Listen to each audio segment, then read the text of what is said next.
On death row for 42 years at San Quentin, artist and inmate William Noguera formed an unlikely bond with the notorious serial killer Joseph Naso.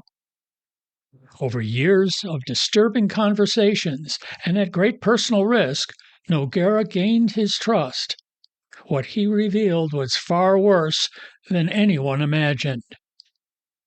Behind prison walls, Naso described his brutal crimes in chilling detail, disclosing evidence that had eluded investigators for decades and exposing the darkness that drove him.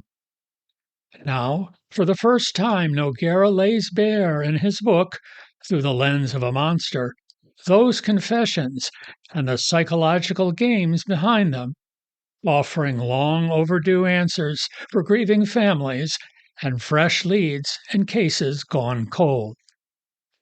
Through the Lens of a Monster is both a window into the twisted mind of a predator and a haunting memoir of a man seeking redemption for his own violent past. My guest today is William Noguera. Welcome, William. Oh, thank you. Pleasure to be here. Good morning. So there'll be a whole narration opening to this and my music and all that, so it'll explain who you are and what that, but we can jump right in.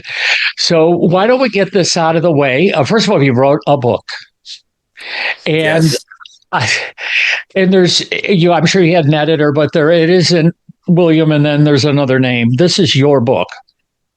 Yeah, it's I wrote the book. I wrote the manuscript. I took the notes. I made the interviews. It took a decade to get this book put together about serial killer Joseph Naso.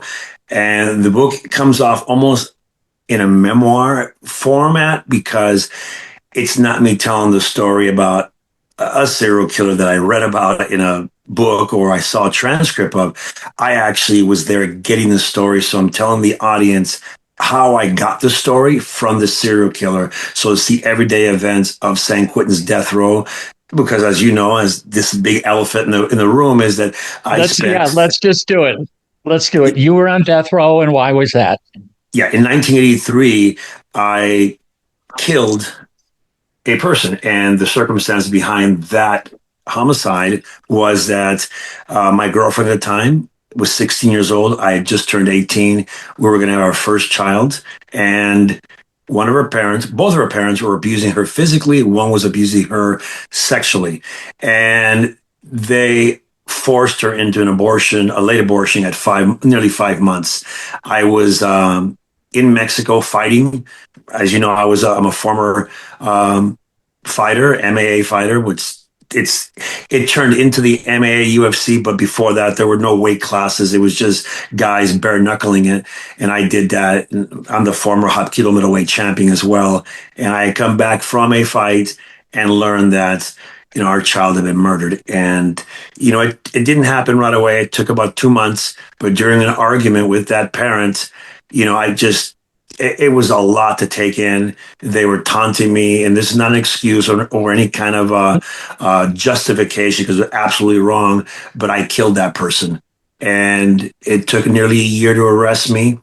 They tried and convicted me, sentenced me to death because of a witness testified that it was for insurance money, which now we all know was absolutely untrue. Several judges ordered me released because that testimony was false. We have affidavits and video of that person, that witness stating basically, hey, I was a kid. I made it up because a Sergeant Kelby Keltner forced me into it. And I said what I said. So that got me 40 extra years in prison because it would have been 7, 9, and 11 for manslaughter. I probably would have done 4 years. So an extra 38 years were tacked onto that. I'm not griping about it. It may be who I am today. I take my experiences as being just that, experiences that I learned from. The unfortunate part of this was someone lost their life. On the other hand, now that I do have this knowledge and the circumstances that I lived in, I'm able to share that with the audiences, give people closure, victims' families, and that's what this book is all about. Through the Lens of a Monster is the foundation for the television series Death Row Confidential: Secrets of a Serial Killer, which I appear in with Ken Maines, and we solve the murders of 5 unsolved murders of Joseph, the serial killer Naso, known also as the Alphabet Killer. Now, let's, which again, I might as well put this. Well, first we'll put the title. You did give the book, and we'll explain why it's this title. And also, whoever did the cover, kudos, a marvelous. No, get out of here. Oh, that's right. We'll get there. I forget you. Oh, there's so much where you cross paths with the killer in the sense of your life story. You're an artist, and he, was a photographer, and so Yes. the photo thing has a lot to do with the story.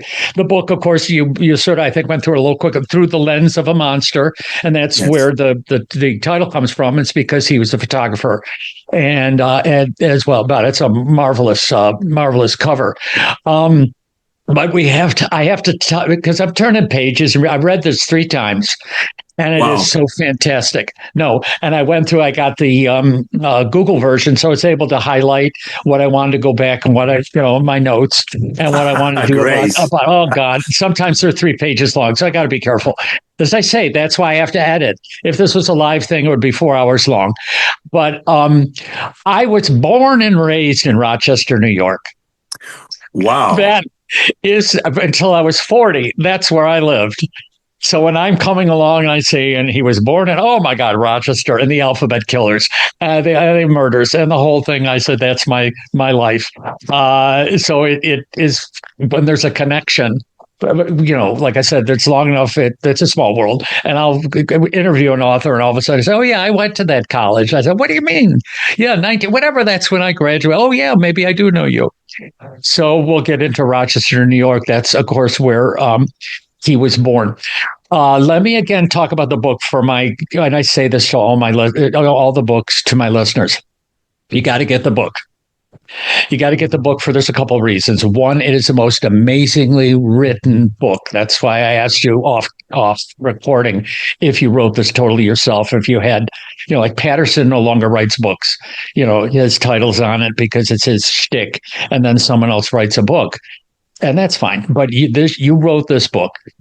Your book, and your book is like. First of all, I didn't believe it as I'm reading it. I'm saying, okay, this is a movie script. It's written as a movie. I mean, this can't be. You've got. We've seen all the movies where there's the fight in the yard and someone breaks up and it's like each of these, that wasn't your point. I mean, it's a great color. You need the color of what's going on, but the story, the plot, if you will, is what is so important and so amazing. And we'll get to even where that came from in a minute. And again, I do have to say this now, you've got to get the book. The other reason you have to get the book is it's very raw and gritty. And you warned that in the beginning. Yes. That it's and so we will not go into the details here of how he killed people, but I read them, and it's important to read them, but I want my audience to have that choice, and I don't want to have them having to turn the sound down, whatever. So we're not going to get into the details. And but it's a rich book aside from that of your relationship in prison, what you did in prison, how you survived in prison. And we'll get into some, again, we can't cover all, but the Rockhead and the stories of protecting your source, if you will, from being killed, being murdered, because you wanted to complete his story of and confessions. You went into prison. You're in prison. You're in death row, but thank God it's California. Hadn't been a execution there, for forever. So it's not that it can't happen, but it wasn't happening. What brought you to deciding to do this? Was it the man? You came across him and say, this guy needs to be exposed. What brought you to, whether it was going to be a book or not, what brought you to investigating this guy? Well, it wasn't just him. When I arrived on death row in 1988, it's February the 11th, I had already begun, if you want to look at it this way, I've been studying human behavior since a very young boy. My father was a very demanding, brutal type of guy. He ruled the household with a iron fist. And I learned very early on how to read his signs, really basically know his habits. I was intimate with my father's habits. I knew if he came home at 5:25 instead of 5:15, I knew he went to the liquor store and bought alcohol. And I began to read him. He was my first subject. Then, of course, he taught me how to hunt and track animals, predators. And from there, I began my career as a fighter. And at 4 years old, I started in martial arts. And then again, researching, studying people, human behavior, habits of fighters. Of course, then I became, at one point, Southern California's most sought after high end car thief. And that was studying marks as well. And I go to prison and it's the same thing. I'm studying people because my life depends on it. Well, I understood killers. I understood criminals. I understood valiant people. I understood all the nitty gritty of people. But there was one killer I didn't understand, and that was serial killers. They don't kill because of a habit. You and I go to do a robbery, let's just say, and somebody grabs your gun or witness and you shoot the person. It's wrong, but there's a logic behind why you did it. Serial killers, on the other hand, killed for the fun. And I wanted to know why. What did they get out of it? So I began to speak to him. The first person I spoke to was Rodney Alcala, the dating game killer, and Randy Kraft. And this is still in the county jail. We were going to trial at the same time.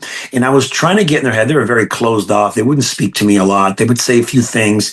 But once they saw me on death row, again, now the conversations would start again. And I began, didn't take a month, 6 months. With Randy Kraft, it took 34 years. 34 years of speaking to him, of him being my neighbor, of getting to know him. And in 1987 or 88, I read in a newspaper a mother, and she was saying her son had disappeared. And she said, "Someone, please, just tell me what happened to my child." I can't even tell you how that's even choking me up now, but it grabbed me like you have no idea. And maybe it was because I always say that a father never stops being a father. And it grabbed me. And I started really looking into all these cases. Naso is not the first. He's not the last. I studied more than 40 serial killers over the time I was on death row. And this is just the first exposure or expose I've done on serial killers. There is another one coming up. There's another book coming. It's called Dead Body Society. And that book is about a fraternity of serial killers. This is absolutely factual. Serial killers on death row sharing their experiences, sharing that rush the reason I started investigating, I couldn't figure out why they killed and why they killed quicker and quicker and quicker. And some of them were chasing a rush. It's a dopamine rush that goes through them and they get addicted to it. And there's also the misconceptions. All these true crime people who talk about being true crime experts, and it drives me nuts. None of them have met a serial killer. They have it's an interview over a Coke in a hamburger, and they come back and they write a freaking book about the serial killer. They have no idea. Sure, they pay the $138 to a superior court. They get the trial transcript, so they read what's public knowledge, and then they put their flair into it. They may be great writers, but they're not telling you the truth. It's all speculation. I wanted to get to the heart of the matter.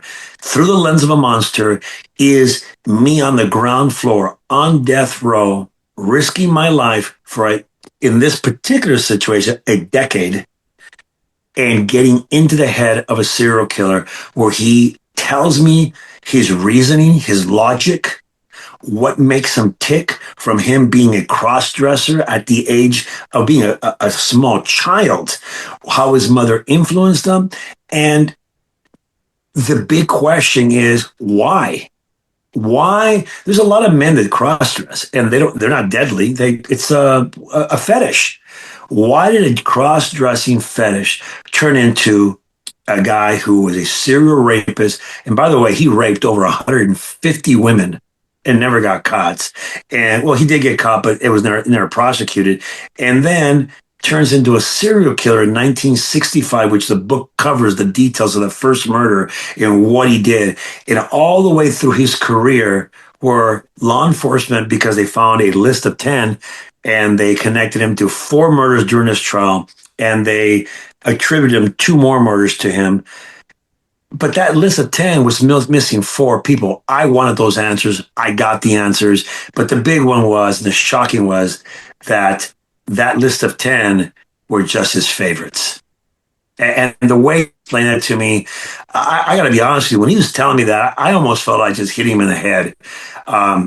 He was giggling that law enforcement are dotes. They're idiots. Yeah, they found that goes dumb luck. It took them 60 years to catch you. That was his push.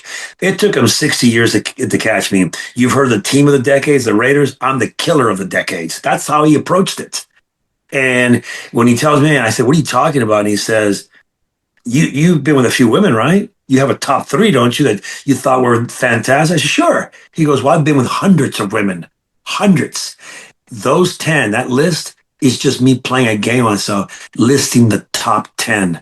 I killed 26 women. When he told me that, I had to get in there. I had to find out more about it. But that was already years into our relationship. And at some point, I began to transfer my notes, because I took more than 350 pages of notes of everything he told me, and I started creating it into not only the manuscript that through the lens was made, but also a screenplay, because there's now talks about doing a television series of the guy who got the serial killer whisperer, the guy who got serial killers to talk to him, and that's exactly what I did. But of course, you're asking that question, and they're like, well, how did you do that? How were you able to get into serial killers' heads? Well, the story's even creepier than you think, because, so I was almost a victim to a serial killer, and I had no idea. When I was a small boy, I used to surf every day in summer, and my father, at 4:30 in the morning, would wake me up and then take me to the bus stop and drop me off. I started when I was about maybe 8, 9 years old. This is the 70s. No one really thought about it. Hey, be inside the house before the lights come on. And no one really thought about any of those things. Right. So I'm sitting at the bus stop on Whittier and Beach, a few feet from Whittier and Beach. And I didn't remember this, but apparently a car pulled up beside me and said, hey, you want to ride? Pulls into the Shakey's Pizza behind, unlocks the door, and here comes the bus. I get on the bus, I leave. I don't even think anything of it. Fast forward to death row, I'm talking to William Bonning, the freeway killer who had a thing about boys. And I'm interviewing this guy, both out of Orange County. And he doesn't know I'm interviewing him, I'm talking to him. And I told him one day, I said, well, so who's the unicorn? Who's the kid that got away?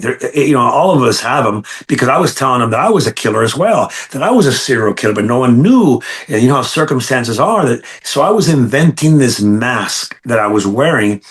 And he immediately said, oh, yes, there was this boy that I saw twice, and I couldn't get him. But at the end, I realized he was, this dragon. And well, tell me about him. He says, well, 1970, whatever it was, I pull up next to the curb on Beach in Whittier, and immediately my eyes prick. He goes, and this lovely child, cocoa brown skin. And, the most interesting part was his surfboard. And I immediately said, what do you mean his surfboard?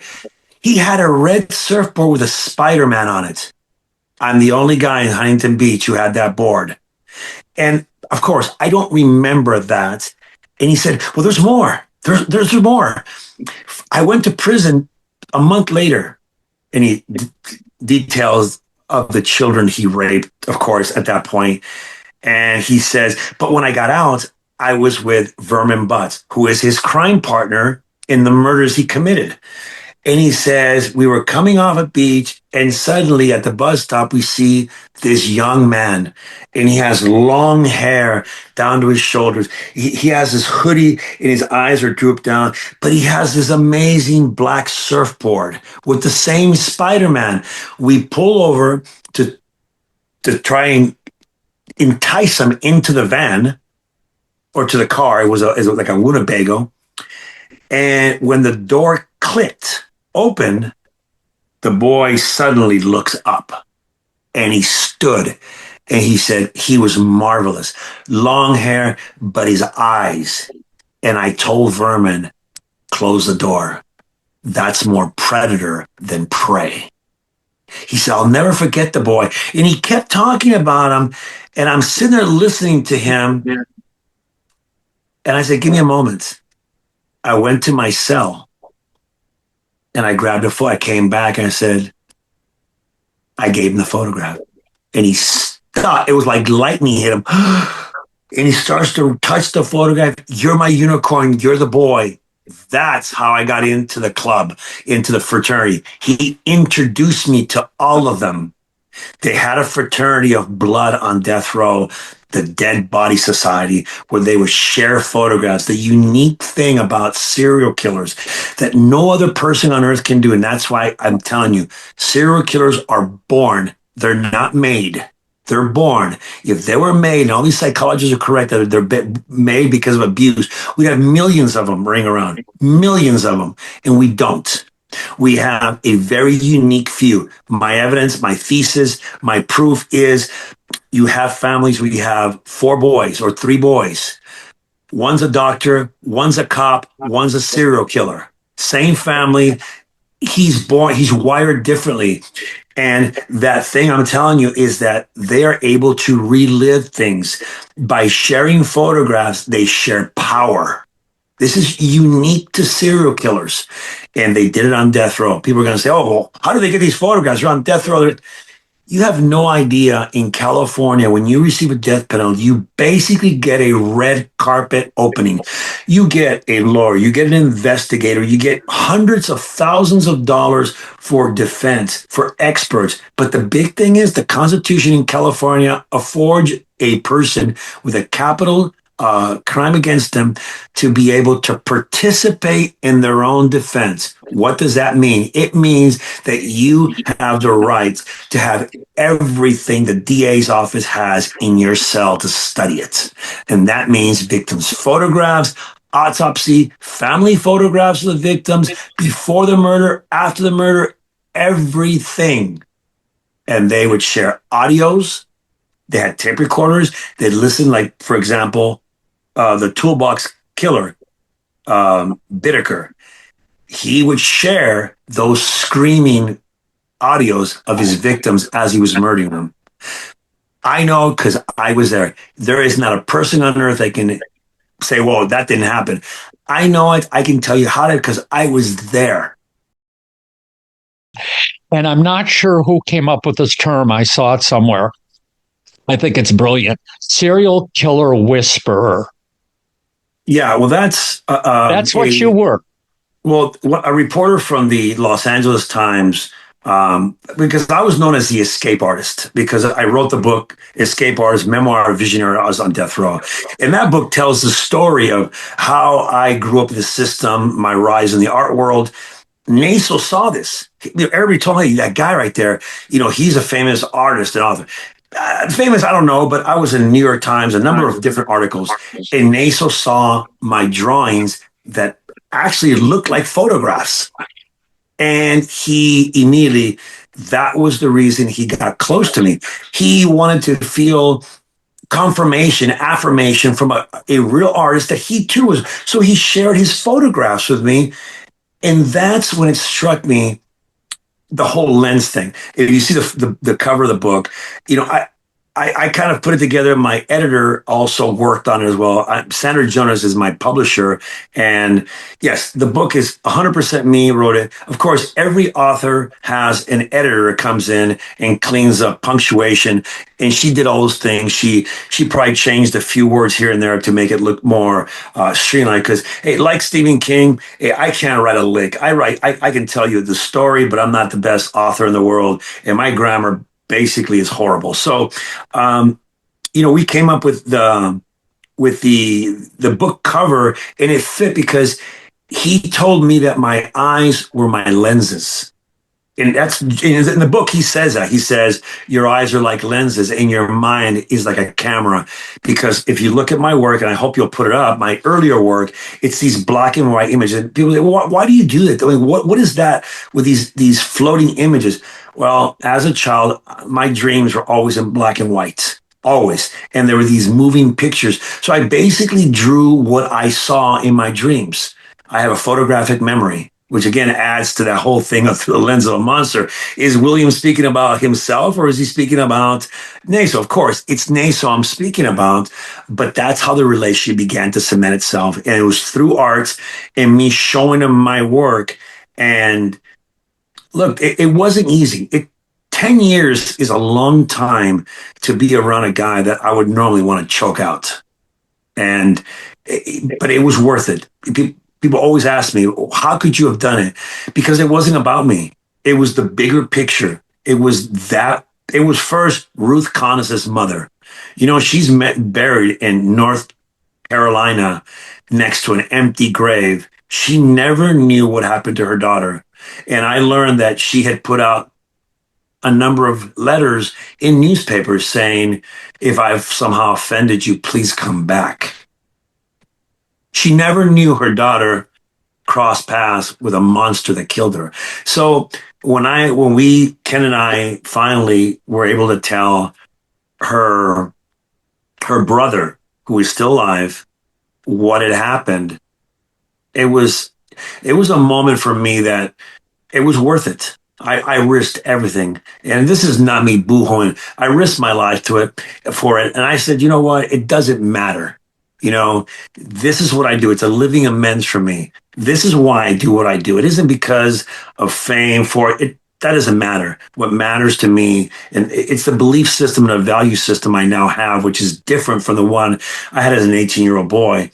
And that is that every day I live my life in an amends to not only my victim, but to the victims of serial killers and any kind of predator. So do I make up for what I did?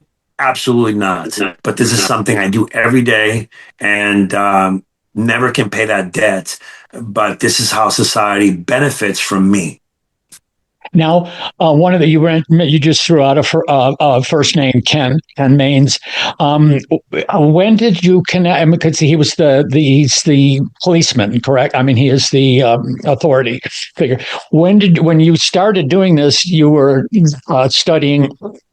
You were studying serial killers, and this was an opportunity. When did it become I can clear up murders, and when did you involve the police? Okay, so it was actually 2020. Well, let me back up. 2017. I was right in the midst of getting the real story from Naso, which was the confession, the written confession, and everything I got. And a judge in November 17th ruled in my favor, threw out my conviction, threw everything out, called it a travesty of justice, wrote a 128-page opinion blasting the judicial system. Unfortunately for me, the California liberals, they appealed it. It went up 2 levels. It went to the Ninth Circuit, and a judge in the Ninth Circuit said, you know what, just give him life. And they took away the full reversal, gave me life. By this time, it was the end of 2021. And I told my attorney, he goes, wait, congratulations, we're going to get you off death row. And I said, no, stop. He goes, what are you talking about? I go, no, I haven't finished what I'm doing. He goes, what the hell are you fucking nuts? He wanted to get a psychologist to come see me. And I said, no, listen, I'm taking care of something. I'm not going to tell you what it is. Get me a postman. He goes, well, how long? I said, I'll let you know. What was going on was I had all this evidence. I had the confession. I had reached out to a number of agencies. I'm not even going to mention who they were, and they basically ignored me. I then reached out to private investigators. And look, I was in a position where what could I do? They offered to help me, but they wanted $15,000 as a retainer. Another one wanted $10,000 up front. And I said, look, when this is over with, if things go good, you'll make that, but I can't afford that. Oh, we're sorry. Good luck with that. So we're already in May of 2022. And this is the absolute truth. I was watching a program on TV, and I saw it was called The Hunt for the Zodiac Killer. And here pops up Ken Maines. And I'm watching him and another detective. I don't like him too much. The other detective just came off like a prick. And I'm watching Ken, and Ken is this, his integrity came through. There's something about him that clicked. Former Marine, which I respect his service to our country. I'm a conservative. So everything about him clicked for me. And I told my partner at that time, which was Matt Ralston of Death Row Diaries, because I was running a podcast already speaking about serial killers and their cases. And we wrote him an email and to my lawyer. My lawyer reached out to me, and right away, Ken, within hours, responded. And he said, I'd like to correspond with William. So he sent me a letter. I sent one back to him when I felt comfortable, which is a couple of days later. We sent him all the evidence I had regarding one case. He was vetting me and I was vetting him. I wanted to know if this guy was for real. And within 48 hours, he had come back and he said, I'd like to speak to Bill. And he gets on the phone and he said, I have 2 questions for you. And I knew what they were because I had purposely miscommunicated 2 facts. If he was the real thing, he would have picked up on that.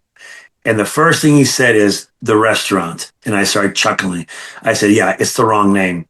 And he says, I'm going to give you an initial. He goes, yes, and I will give you the name. He gave me an initial and I gave him the name. He goes, okay, that's check number 1. I said, you know who it is? He goes, I know who the girl is. He goes, I have one last question. And he asked me the question. He goes, the date. I said, yeah, I changed it by 33 days. He said, shit. And he gave me the date and he gave me the name and everything clicked. The answer to the question of the girl from Berkeley was Ruth Connis. She had gone there. She had left her bicycle chained there, which police found when she was, everything was there. That she met a guy named Jeff. Naso told me that was one of the names he used, Jeff, the photographer. And the whole story unfolded. And he says, we have the first one. He says, we can do more. I agree. We started working on this together. And it so happens that then the manuscript was already done. I gave him my notes, the manuscript. Ken got to work right away. With all the pieces I had given him, he began to come up with more names. And hey, it's spot on. Everything Naso said clicked. The streets, everything was perfect. The only thing that Naso didn't do correctly was the names. And the reason for this, he goes, hey, I am the main actor in my theater. Their names doesn't matter. It could be Becky, it could be Sue, doesn't matter. But some of the names he got right. Some of the names he remembered. And that's how it started. And then, of course, as you know, end of 2022, Dick Wolf gets involved. He hears about this. Jason Wolf, from Fireside Pictures, DeLuca, they get involved. They want to start recording as this is taking place. I'm in prison. I have absolutely no idea of anything that's going to transpire in the future. But you know what? Energy is a good thing, right? You put positive things out there, sometimes a light shines on you. And so at the end, when I had all the information, I had the judge is bugging me. He wants a sentence in me. But things are transpiring on death row. Things are getting bad for me. People are beginning to find out they have a good idea what I'm doing, and it doesn't set right. All those serial killers are hunted on death row. They're there to be killed because they give criminals a bad name. They still felt, and when I say they, I mean the table on death row, the people who call the shots. I'm not talking about cops or guards, convicts who are the gang members. And I had spoken to one gang member who asked me point blank, what are you doing? I told him I'm writing a book. And he's like, yeah, I figured, no worries. And he basically, out of respect for me, I had been on those yards with him for decades.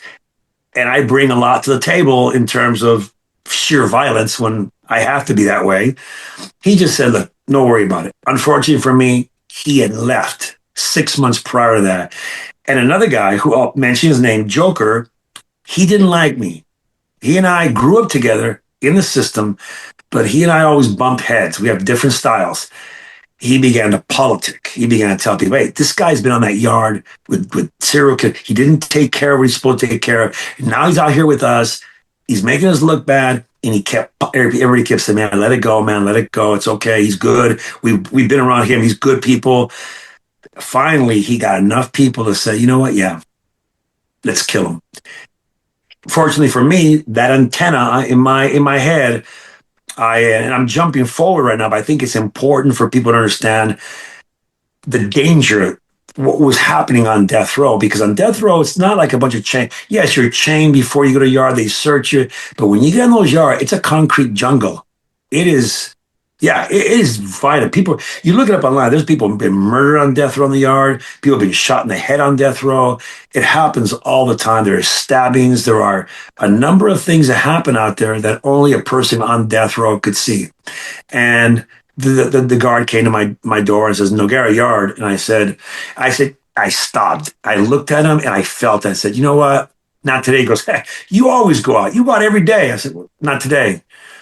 I didn't go out that day.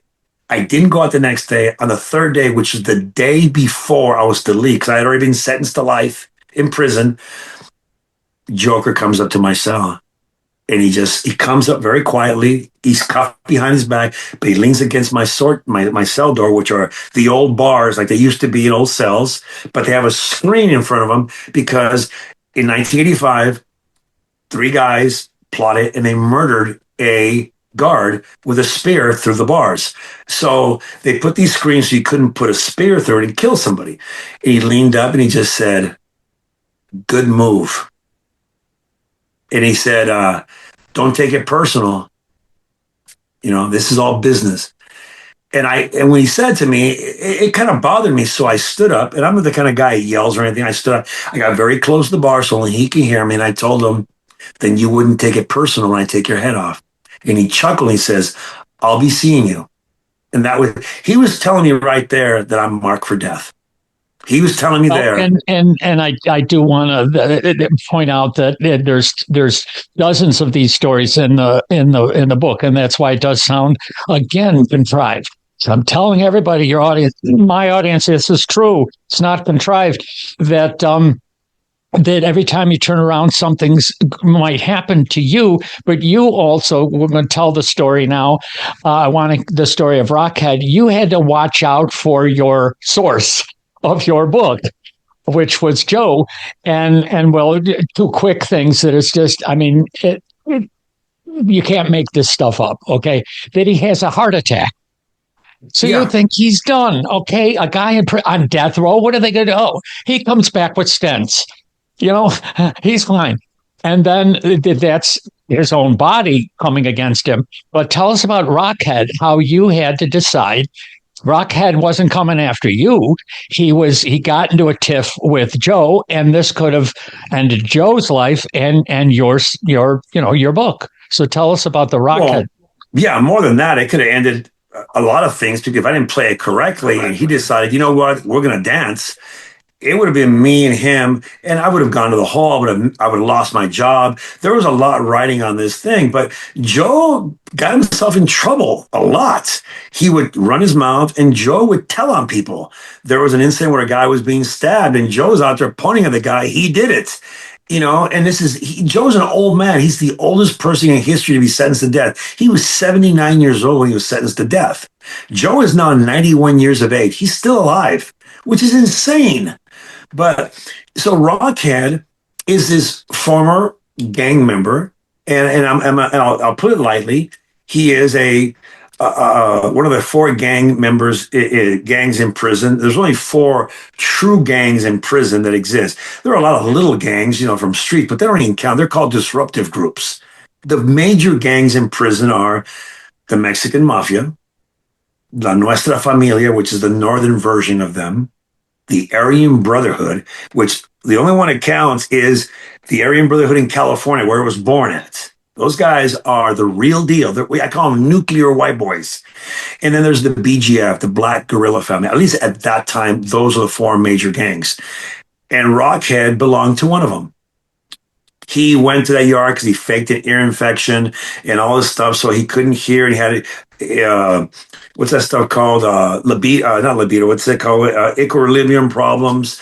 Vertigo. And yeah, and he faked it because, and there was a reason for it. I had figured out what was going on with him before he even knew what was going on that I knew. So what happened was they were walking one day. It was a Sunday. It was my day off. I was on my yard, which is a general population yard on death row. A lot of people have questioned, like, well, death row is isolation. Bullshit. I was there, man. You fucking tell me. There was a decree made from a federal judge called the Thompson Decree. Because, yes, at one point on death row, everybody was isolated. There was no yards. You basically sat in your cell 24 hours a day. You were lucky to get showers once a week. Okay? That's where the term bird bath came from, because you shower in the toilet or the freaking sink. So this Thompson Decree came out, and suddenly death row gets yards 7 days a week. They get contact visits. They get all this stuff. So we're on the yard. I'm watching what's going on with Joe because I see the altercation. He bumps into this guy. Instead of saying, hey, excuse me, the guy is 6'2". He's a well-built guy that looks like a killer. And Joe turns around and says, watch where the hell you're going. And the guy, being the hair trigger killer that he is, looked at him, immediately just grabbed him by the throat, picked him up, choked him, till he was unconscious, and just threw him on the floor and walked off. Of course, Joe wakes up. He is in a panic. The next day is Monday. I go to yard, and he says, we're friends, right? You and I are friends. And I'm like, yeah, Joe, what's going on? You see that guy there? And I look, yeah, Rocky, what about him? He goes, well, he choked me. So, why would he choke you, Joe? And I knew why. I don't know. He's just a violent guy. I said, Joe, he's not crazy. He's insane because he's violent, but he's not crazy. What happened, Joe? And I'm trying to isolate him psychologically. Look, I spent more than a quarter of a century in libraries reading psychology, everything about psychology. So I needed to isolate him. So I told Joe I wanted to be the parent. Joe, what did you do? Well, I may have bumped it. Joe, it was more than bumped. Well, I may have said it. I said, Joe, listen. Stop with the lies. I'm not one of those cops or those people you talk about, say you're a photographer and a family man. I know who you are. I know the killer you are. So let's stop with the bullshit. If you start with the bullshit, I'm gone. You understand me? Okay. And I say, what happened? Well, I bumped into my Tom watching. I said, Joe, that guy's no joke. He's going to take something from you every day. Well, what is he going to take? I said, well, he's already taken your consciousness. He already proved to you you're weaker than him. I said, next, he's going to take your manhood. Of course, I was playing Joe now. And he says, what do you mean my manhood? He goes, I told him, Joe, he's going to rape you. Is he a homosexual? I said, no, he's not a homosexual. But it's called mock mounting. It's no different from what a alpha wolf does. He mounts someone that's subservient to him or submissive to him and overpowers him. And that freaked him out. A rapist, a serial rapist, now is afraid of getting raped. But I was playing that game on him. Joe Naso he likes to be dominant. He murders women because he needs to be dominant. It's his own insecurity. It's what he feels, what he needs. By reversing the role, making him the victim, completely threw him off base. So I said, hey, would you help me? I said, Joe, unless I physically restrain him, I can't do that. You understand? You got to help me. And I let him play on that. I let him get really panicky, paranoid about it until I told him, well, I have a plan, Joe, but you got to do exactly as I say. If not, he's going to rape you. I won't do anything. I won't lift a finger to help you. But I was counting on Joe being Joe. I was counting on him being exactly who he was. So I set it up. I set up a theater that fit perfect. And that was in prison, where you're working out, your area, your property is, if you disrespect someone's property, they're going to kill you. It's that simple. So I set up an area. I put a towel on the floor. I did some burpees. I got a sweat going so people could see my sweat. I set my cup there. Very unique cup, by the way. And when Joe came in, I wheeled him over to my area and I locked his chair. I said, Joe, you're not to move from here. Oh, I won't. I said, okay. And I walked off. Of course, Rockhead came out to the yard, sees Joe, walks up to him, and he shakes his chair. Of course, Joe bolts like a jackrabbit, and the guy's chuckling at him. Joe returns to his chair, and I'm watching the guy reach into his bag.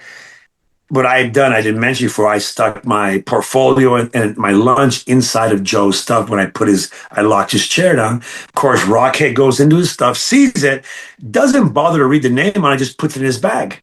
Joe's watching everything. He doesn't care if Joe's watching. So after he walks off and Joe sits back down, Rockhead walks over and kicks the cup.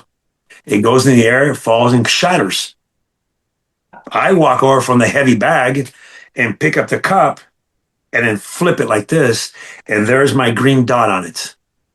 And I walk up to Rockhead and I'm completely invading his area, and I'm in his face, and I'm like, what the fuck, man? What is wrong with you? And he realizes that's my cup, and he looks down, he realizes he's standing in my area where my towel is, and he realized Joe's just parked there. Hey, my apology, brother. Hey, and I'm right back in his face, motherfucker. I'm being that monster that I can become, which is a guy who survived at the time decades in prison. And I had a nasty reputation of being hyper violent when someone messed with me. I wasn't the guy that victimized people, but if someone tried to harm me, I went the extra mile to show them or give them a lesson as to why never to cross me. And he knew this. He had seen me before. And he starts back. Oh, look, I'm sorry. It's that piece of shit. That guy right there. He's a rat. And I said, a rat? Like you're a rat? I said it loud enough. He's like, and he got quiet. I said, just like you're telling on Ryder and your brothers. And he turned white. I had him. I knew. So he had one of two choices. Tuck his tail, accept what I'm telling him, or get off on me. And that would have meant he would have gone to the hospital. He knew it.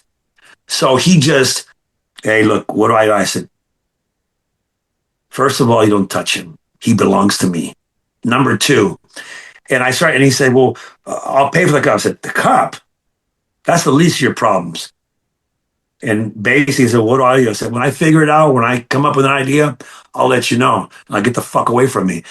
That ended his reign of terror on Naso, and Naso saw how I was able to manipulate all he saw was me making someone back down. He didn't see all the theatrics. He trusted me with his life. And from that moment on, Joe told me everything. And everything is everything. That it led to, and there's stuff in the book that is marvelous. There's a couple of questions I have because you've told the story beautifully. So I just want to make sure we hit a couple of these things. That he is, again, Joe is so pleased with himself. He talks about, the cops got 4 or 6.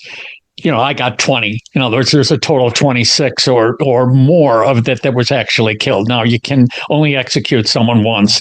So once they got them, I'm assuming, they usually aren't going to then go back for the expense of a trial. And, now we got 6 more bodies to nail you with. One of the things also about him that was not surprising. I mean, a lot of the serial killers they move in the real world and they're fine. He was married. Yes. He had children, right? He had 2 boys. He was in the service, so it got him to move around the country, and so he was raping while he was in killing while he was in the service. I mean, that's part of it is scary. I mean, Bundy and some of those people, they home based, or John Wayne Gacy, home based. I mean, they did their things, and others moved around a little bit in the country. But this was amazing that he, opportunist. Use the service, like gets me moving around. I'm not in one place too long for someone to do. Now, there was something in the book, too, where it was about celebrity photos. Yes. So it wasn't clear. I read it a couple of times. Maybe it's just my eye. So he actually took pictures of the people that are listed there, but didn't actually know them. In other words, so was he in the background or was he professionally photographing? I forget the names right now. I don't know if movie stars, or a couple of movie stars. So he actually, as part of his photography business job, he actually did photograph them. Well, sort of. So, yeah. So Joe loved to show or there was he did a bit part in a movie. And it was a mobster movie, and he's standing there, and here comes John Moore, puts his arm around him like, hey, we need to take care of this. And it's a brief, maybe 3 or 4 seconds that Joe's in this movie. But that, in Joe's mind, he's a movie star. So during the shoot, he took pictures of John Moore or John, I forget his last name. And he would go to these celebrity events in Las Vegas where you could go in and there's the movie star. You pay $10. You take a picture with him. So he took pictures with a lot of celebrities, and he would have them he would show everybody on death row. Oh, yeah, I used to run with this guy. I knew what he was doing. It's him inflating the image of who he was, but he was a professional photographer. He was in a magazine called The Professional Photographer. He was part of the Bay Area Professional Association of Photographers. So he had the credentials. He also, as you know, used fake credentials to get into professional sporting events where he picked up 2 girls and killed them. One of the girls is Pam Lampson, and who they attribute that murder to Rodney Alcala. It was a joke on death row. Naso would be laughing that he's got one of mine. They blamed him for him. And again, that's one. I didn't know the girl's name. When I fed all the information to Ken began to investigate it, and he found who the serial killer was and everything. And sometimes I had held things back from Ken. I wanted to make sure he was doing his job, and he did. Ken Mannings is the real deal. He is the real deal, and he figured it out. And that was another case that we had solved.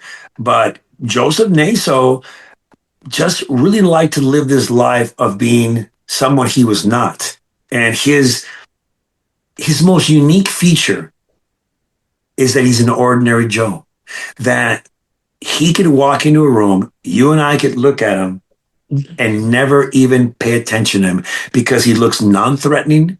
He doesn't look imposing. He's not extremely good looking. He's not too short. He's not too tall.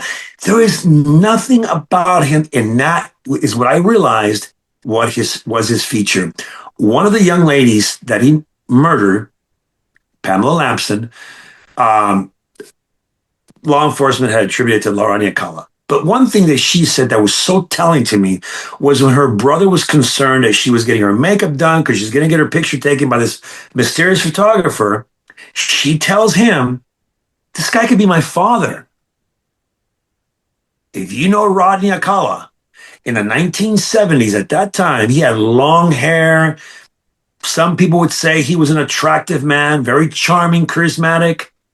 A woman like her, good-looking young woman, would have said something like this: oh my God, don't worry, he's so cute. Or, oh my God, don't worry about it, he's really good-looking. He's a good...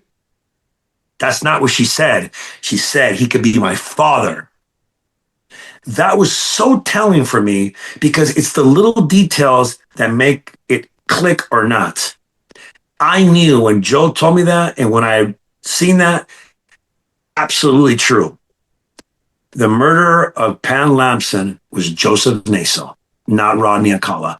And even her brother said it made no sense to me when the cops said it was Rodney Alcala. It was an easy slam dunk. The guy was dying. The guy was in prison already on death row. Real easy case to slam dunk. And here's the telling part. You know where they found her at? Mount Tam. Exactly what Joe Naso wrote as List 10, Girl on Mount Tam.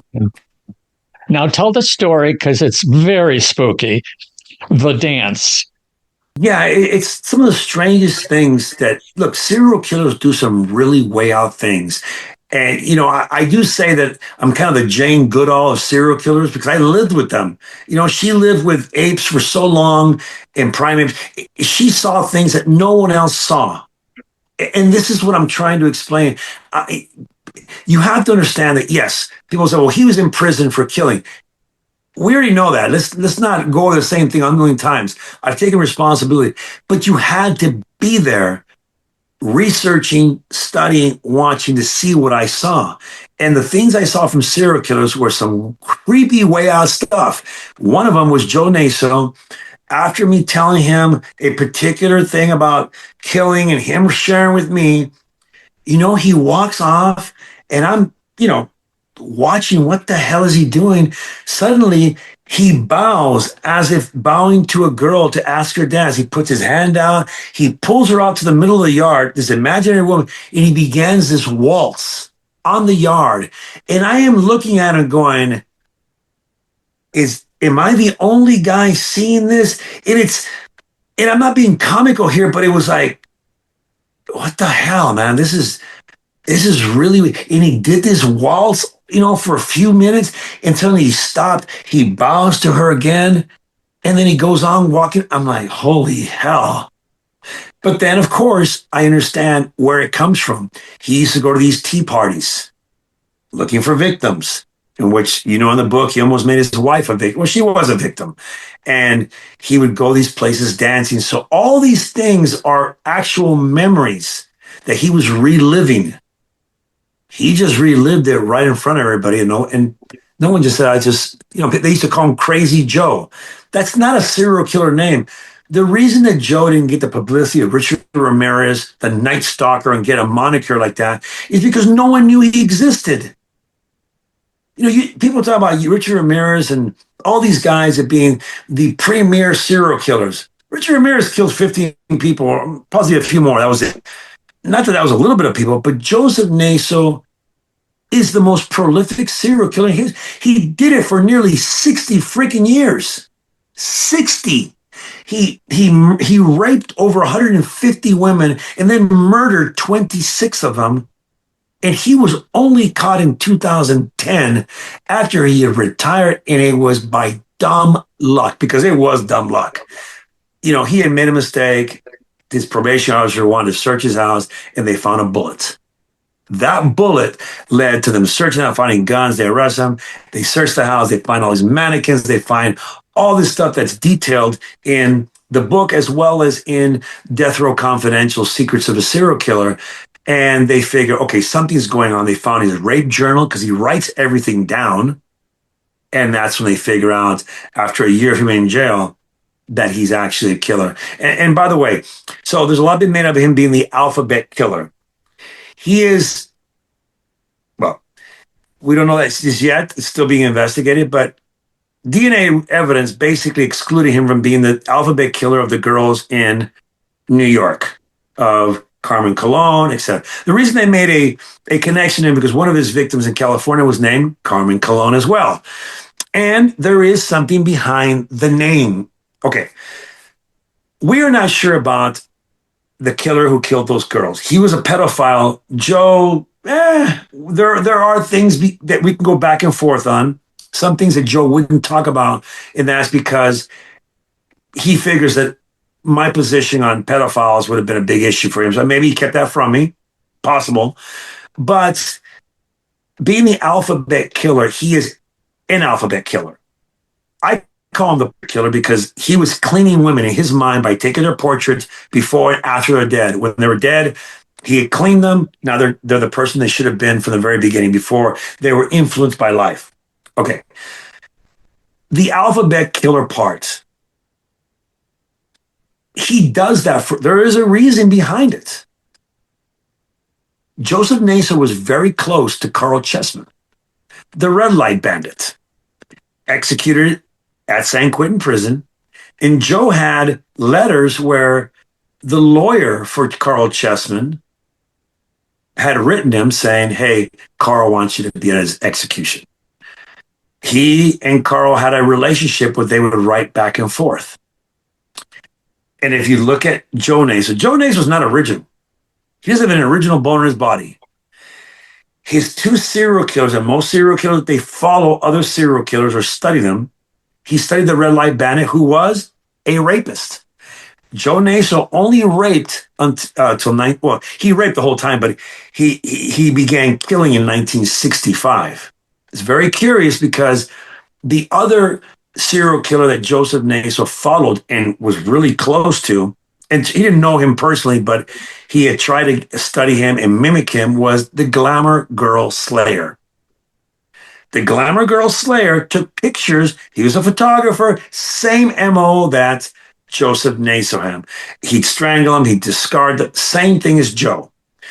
So what Joe told me on a number of occasions was that the Charlotte Cook murder, who we know now is the girl near Down Peninsula from Miami, he told me he wouldn't talk a lot about her, but he said Carl would be very pleased. And he also told me that those girls that he used double initials, Pamela Parsons, Tafoya, Carmen Colon, etc., were tributes to Carl Chessman. And when he said the girl from Down Peninsula would be, Carl Chessman would be very pleased, well, then you have to do a little bit of thinking. Carl Chessman, CC. Charlotte Cook, CC. That was the girl that he wouldn't talk about because she was African American.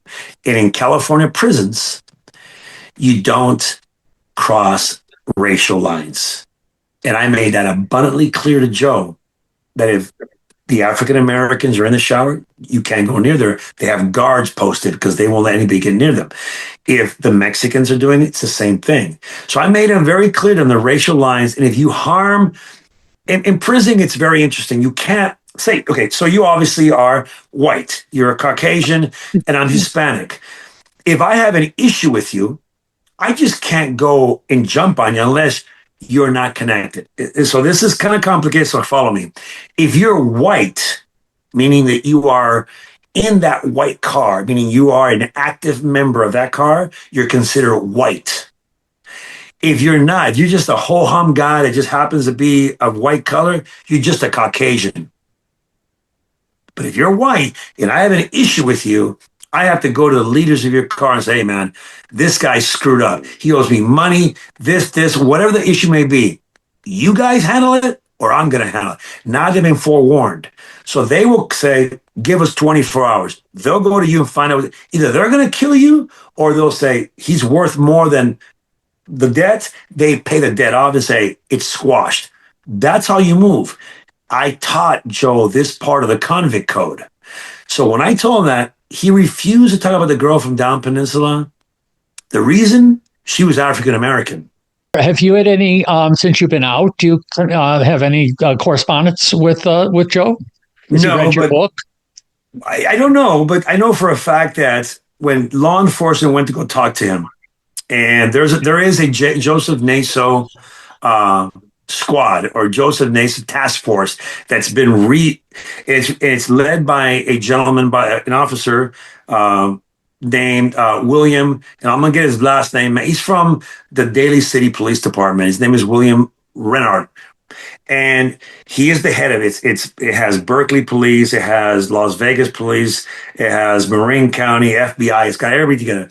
So they went to go see him, and they spoke to him, and they told him, "Oh, Joe." They were just talking and said, hey, by the way, Bill Noguera's out. And he said, and this is the tall tale sign. This is incredible. He says, he's out. Well, did he get out because of my case? And he says, because, I told him things I should never have told him. And I wrote things down. And did he use that to get out? And the guy's like, absolutely not, Joe. He got out because he paroled up. But what are you talking about? Oh, no, nothing. He gave himself up, that the relationship existed, that he wrote things down for me, that I shouldn't have talked about them. And on top of that, I have the physical notes that Joe wrote me. And I can send you copies of them if you'd like to look at them. He says, Bill, let's talk in the corner, our corner, so no one can hear us. And don't talk where Bill Suff, that's the Riverside killer, William Suff. Don't talk so you can hear him, because him and Ward Weaver, the Kern Valley killer, they'll hear us and they talk about everything. So let's be in the corner. And then the Gavin Newsom thing where I got the confession from him. I have the notes where he's saying, okay, in good faith, I'll give him one of the girls, one of the four from the list of 10. There's only 4 left. I'll give him one of those in good faith. He'll come see me, and I'll give him another one. He'll lower my sentence, right? He's talking about this, and I have everything. He can never deny, because he liked to write notes.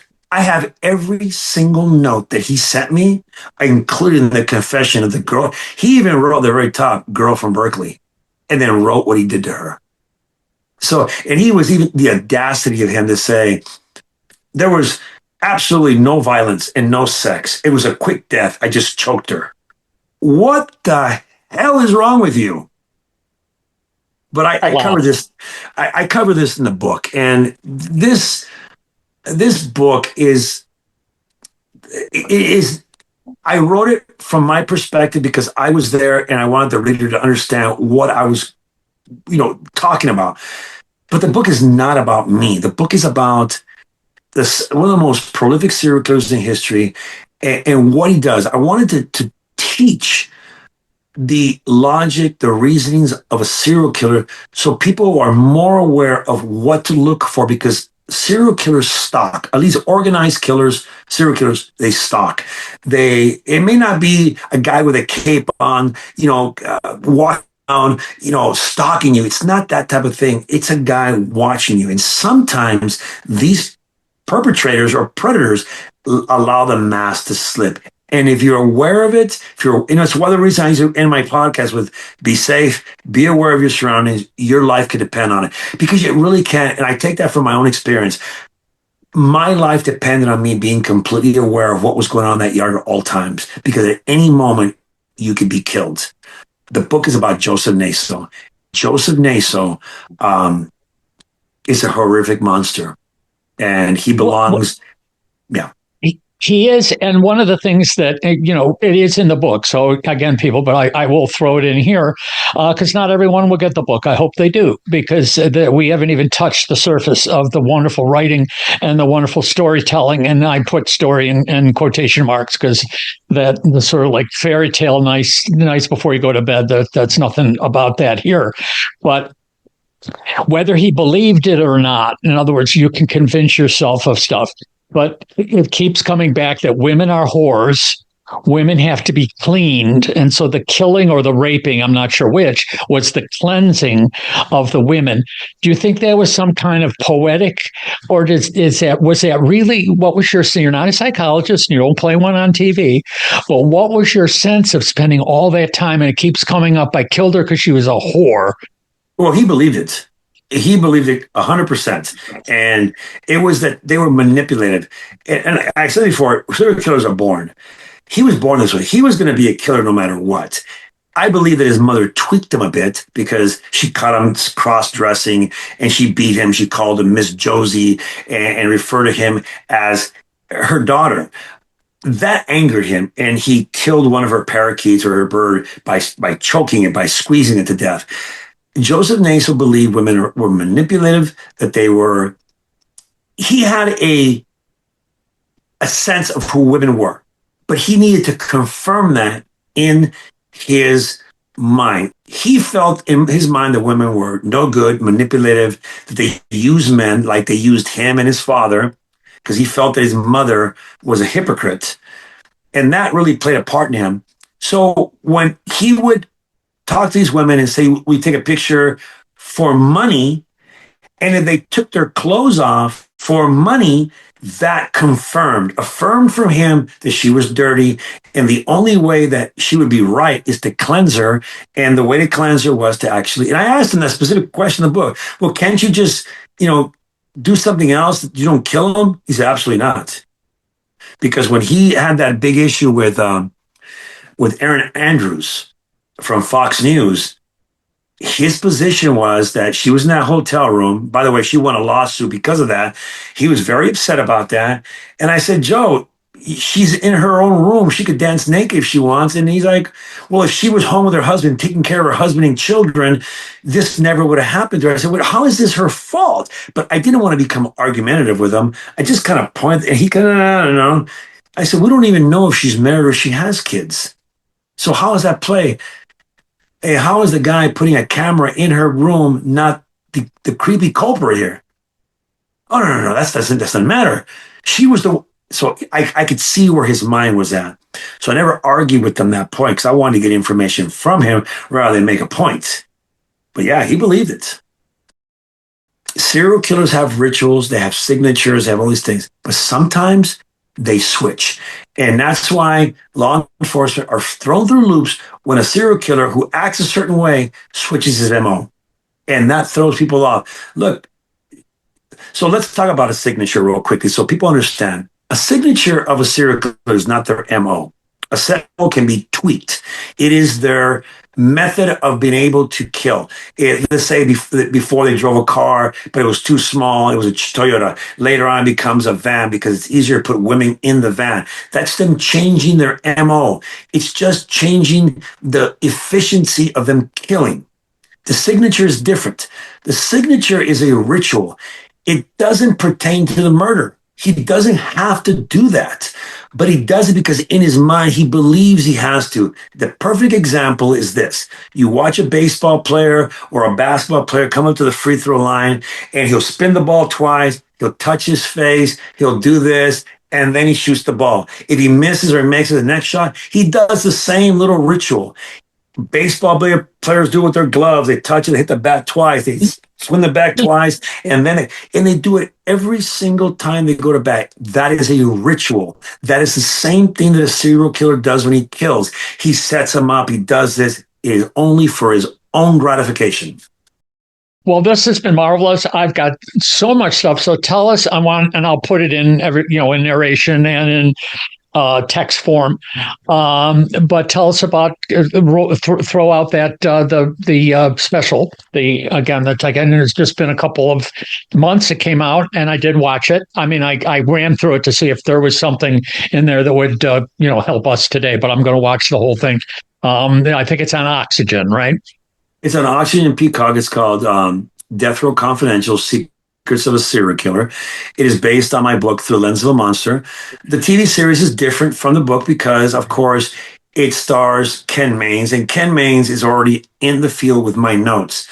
The book covers how I got the notes and everything in the series, as well as what happens to me at the very end. The story about Joker, it has everything there. The book can be found at Amazon, Barnes and Noble. It is, I'm sure we'll have a link for it, but it's a book that was written for victims. And it says in the dedication, for the victims of Joseph Naso. This book is there to educate people and to give people, obviously, a good read, but also give them the facts about what serial killers really do, rather than a bunch of speculation that I believe is more harmful than good. Because if you don't really know what's going on, you're very likely to walk into a situation that you can't get out of, where this book gives you better details and it actually informs the public. At the same time, it entertains you because it gives you facts that they're pretty way out there, but all true. Now, and share with my audience your website. Yeah, my website's williamnoguera.com, last name Noguera. On TikTok, you can find me on Dead Body Society, Instagram, Dead Body Society, as well as YouTube, Dead Body Society. So Facebook is the one. Usually everyone has a Facebook, so you can get at least a direct message to them. Well, lucky for everyone, I handle all my social media. Not very well, by the way, because this is something new to me. I've only been out of prison now 108 days or something like that. So if someone has something to say, please just direct message me. I handle all my accounts. I look at everything, and I answer even the littlest person very quickly, which was the great. Biggest person. I always answer. I try to be of service to people because there have been victims' families who have contacted me asking for me to do their case, and right now I'm actively working on a couple of cases of missing kids. So I will answer. Give me a minute, and if I don't answer right, message me again. I'll eventually get to you. This has been a pleasure. Thank you for joining us today on Murder Most Foul. Oh, thank you so much. And always be safe, be aware of your surroundings. Your life could depend on it. So I'd like to thank you folks for kindly tuning in for another episode of Murder Most Foul. If you liked what you heard, I hope you'll tell your friends.